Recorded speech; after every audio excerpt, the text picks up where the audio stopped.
Okay, so to prep the gearbox, what you have to do is cut off this counterweight that sits on here.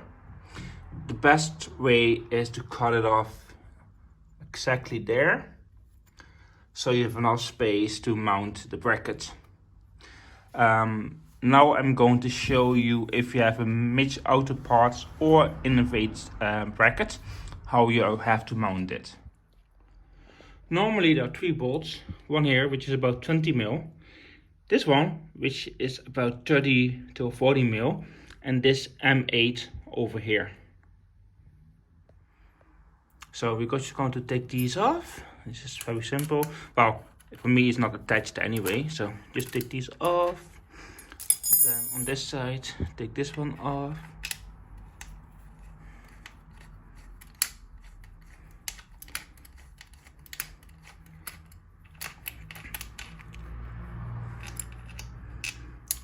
There you go.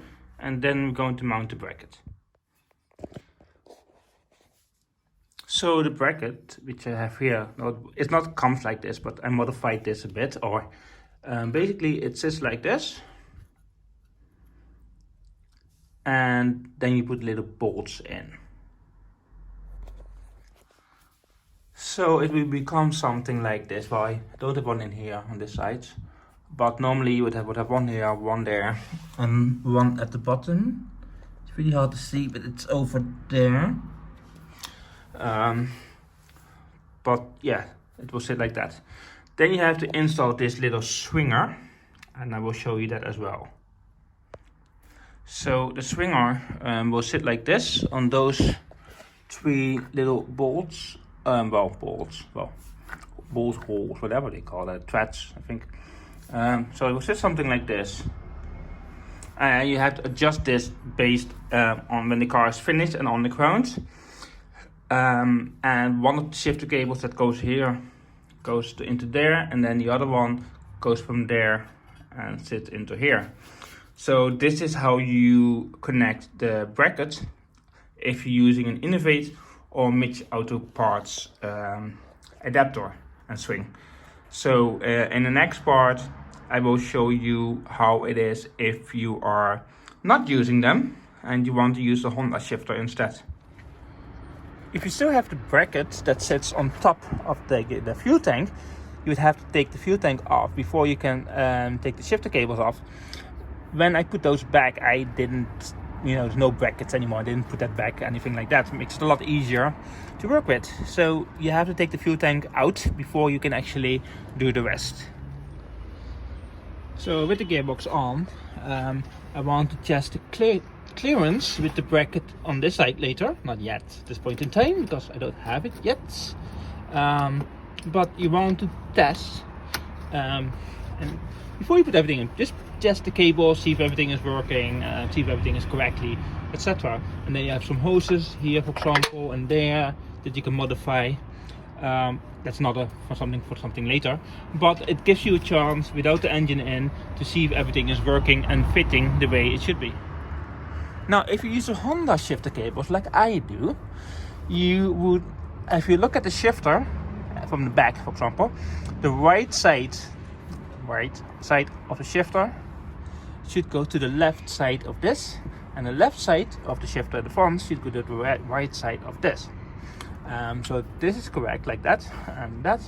Just have to check it inside the car, and I don't know if you can see it, but basically it crosses over somewhere in the middle, and that's how you connect the Honda shifter cables.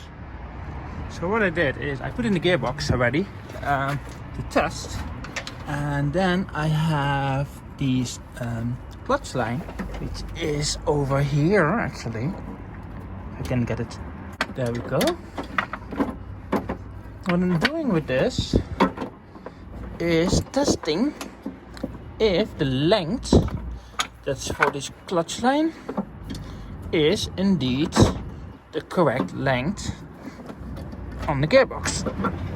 So to do that, I basically on the back, just there, we put this one on. So it's literally just putting it on like that, and just take off the shifter cable just to be sure. And basically test it. So you can see we have enough space. So we can mount it a little bit like that. So what I can do is I can take this line, for example, which we don't really require at this point in time.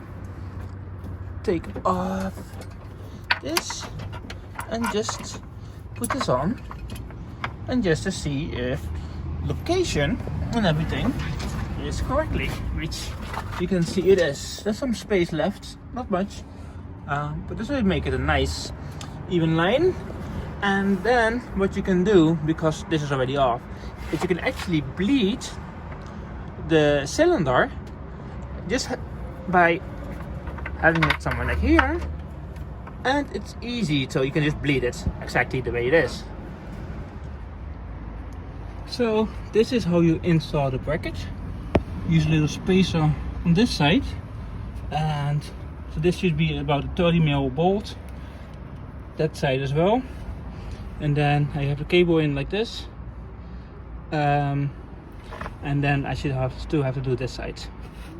But yeah, that's basically the preparation for the gearbox itself. So to install this base plate, you would have to remove all these bolts here and those two nuts and mount it onto that one. So when you take this one off, be very careful, because you have 3 little springs here that seems to pop off. With all these bolts just loosely connected, I'm going to put thread locker on each one of them and then tighten them again. So put it on kind of like that and just put it in. So now I have put thread locker on all these bolts and hand tighten them. I'm actually going to, torque them to spec. So I'm taking 8 of these washers and 2 of those 30mm M8 bolts to put on this shifter cage. So let's try. So the issue with my car is that this one is destroyed, and on this side that one is destroyed, as you can see, but the bolts go in there. So in my case I would need, for these sides, I would get, well, about double the length or so. I would say 6 centimeters, 5-6 centimeters, and the same on that side here, which I have to fix later anyway. So what I do is, you can do it both ways. You can do like this or this way. I always tend to use the upper side for whatever goes to the flat side, and just connect both of them. So final tip is to grind down this side a tiny bit more to around this edge, maybe on that side a tiny bit more too, so it clears this bracket. Then on the inside of the car, that's mounted so far. So yeah, follow me for the next updates.